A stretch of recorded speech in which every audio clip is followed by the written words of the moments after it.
வணக்கம் மக்களே, நான் உங்க பாலா. இன்னைக்கு நம்ம எங்க வந்திருக்கோம் அப்படின்னு பாத்தீங்கன்னா ராமேஸ்வரம் தான் போயிட்டு இருக்கோம்.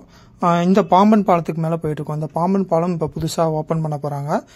ஏப்ரல் 6ஆம் தேதி பிரதமர் மோடி அவர்களால திறந்து வைக்கப்படுது. இந்த புது பாலம் பக்கத்திலே தான் பழைய பாலமும் இருக்கு. அந்த பழைய பாலம் 1914 கட்டப்பட்டது. கிட்டத்தட்ட அந்த பழைய பாலத்துக்கு 111 வயசு. இந்த 111 வருஷத்துல இந்த பாம்பன் பாலம் ஏகப்பட்ட இன்னல்களையும் ஏகப்பட்ட சூறாவளி புயல்களையும் தாண்டி தான் இத்தனை வருஷமா இந்த பாம்பன் பாலம் முளைச்சிருந்திருக்கு.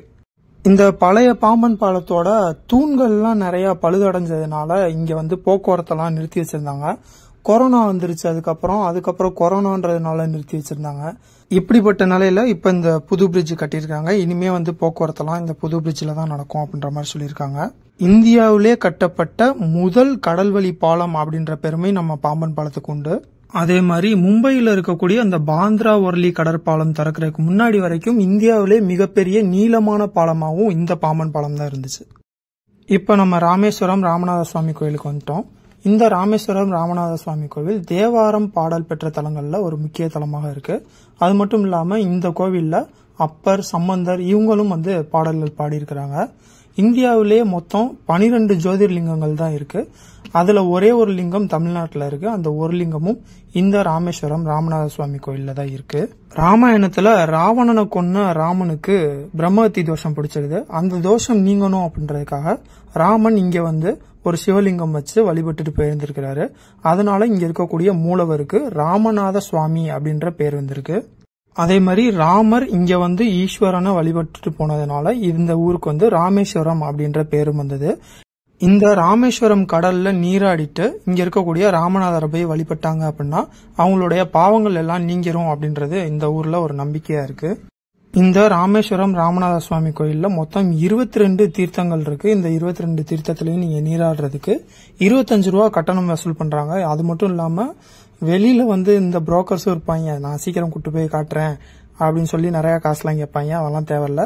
நீங்க 25 ரூபா டிக்கெட் எடுத்துட்டு போனாலுமே கூட ஈஸியாவே எல்லா தீர்த்தத்திலையும் குளிச்சுட்டு வந்துடலாம். அதனால இந்த புரோக்கர்ஸ்டெல்லாம் போகாதீங்க. அதே மாதிரி இப்ப நீங்க வீடியோல பாக்குறீங்கல்ல, இந்த கோபுரம் இருக்கிறதுக்கு ரைட் சைடு பாத்தீங்க அப்படின்னா ட்ரெஸ் மாத்துறதுக்கும் பாத்ரூம் யூஸ் பண்றதுக்கும் இலவசமா யூஸ் பண்றதுக்கு ஒரு இடம் இருக்கு. அங்க போய் நீங்க இலவசமா யூஸ் பண்ணிக்கலாம். இடமும் நல்லா நீட்டா தான் இருக்கு. அதை வீடியோ எடுக்க முடியாது. அதனால நான் சொன்ன அடையாளத்தை ஞாபகம் வச்சுக்கோங்க. ராமேஸ்வரத்துல சாமியெல்லாம் கும்பிட்டுட்டு சரி பஸ் ஏறி போலாம் அப்படின்னு நம்ம கிளம்புனப்பதான் இந்த கோவிலை பார்த்தோம். மருதுபாண்டியர்கள் கோயில் இங்க ராமேஸ்வரத்திலயுமே இருக்கு. இது மாதிரி திருப்பத்தூர்ல மருதுபாண்டியர்களை தூக்குல போட்ட இடத்துல அவங்களுக்கு ஒரு கோயில் கட்டியிருக்காங்க. அதே மாதிரி இந்த சிவகங்கை காளையார் கோவில்ல காளையார் கோவிலுக்கு எதிரில் மருதுபாண்டியரோட தலை புதைக்கப்பட்டிருக்கும். அந்த இடத்துலயும் அவருக்கு கோவில் கட்டியிருக்காங்க. அடுத்து ராமேஸ்வரத்துல நம்ம எல்லாருமே கண்டிப்பா போக வேண்டிய ஒரு இடம் இந்த ஏபிஜே அப்துல் கலாம் அவர்களுடைய நினைவு மண்டபம். நமக்கு ஆல்ரெடி லேட் ஆனதுனால நம்மளால போக முடியல. ஆனா நெக்ஸ்ட் டைம் கரெக்டா பிளான் பண்ணி எல்லா இடத்துக்கும் போயிட்டு வர மாதிரி வரணும். எங்க ட்ரிப்பு எல்லாமே சடனா நாங்க பிளான் பண்றதுனால எங்களால எல்லா இடத்தையும் கவர் பண்ண முடியல. ஆனா நீங்க ராமேஸ்வரம்லாம் போறீங்க அப்படின்னா ஒரு 2-3 நாள் அங்கேயே தங்கி இருக்கிற மாதிரி பிளான் பண்ணிட்டு போனீங்கன்னா நீங்க எல்லா இடத்தையுமே பார்த்துட்டு வரலாம்.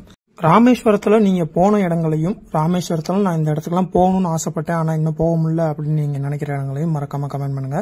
மேலும் இதே மாதிரி ஒரு நல்ல வீடியோல உங்களை சந்திக்கிறேன். அதுவரை உங்களிடமிருந்து விடைபெறுவது உங்கள் பாலா.